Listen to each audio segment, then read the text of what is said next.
It is correct to say that the abundance of uranium is higher than that of tin. You can look in your chart of the nuclides or any other similar reference and find that, yeah, uranium is fairly abundant. It's not as common to find ores that are really high quality as you might have for other kinds of minerals. And so it's fair to ask that question, well, what about mining?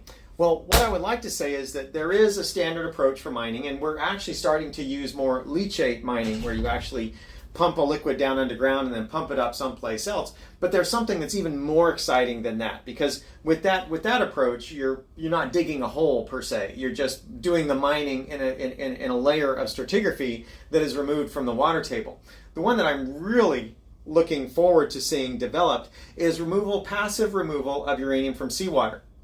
And the reason why is that when it comes to uranium removal from seawater, the literature says, yeah, you can do it passively. And the reason why that's exciting is that natural runoff from the mountains is dumping more uranium every year into the ocean than we need for electricity.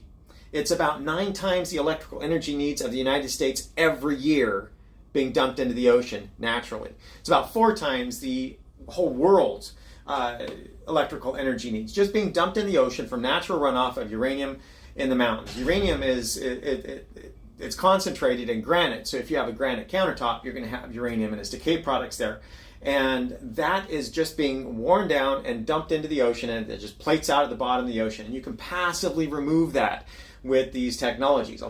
There's a reference right there, and I'll put it in the comments as well. The latest one showing that theoretically, what they're claiming is that you can do it at the same price point. So the same cost for digging a big hole, you can now use that technology to passively remove it. You just basically place these fronds out in the ocean, and they'll dip down into it, or they can float up from the bottom. And these fronds have a certain resin on them that will actually attach the uranium and allow you to do passive uranium extraction. So it's just so much more sustainable that way. And for all intents and purposes, it's basically renewable. Every year, plate tectonics is just dumping it into the ocean. So thanks for the question. Bye.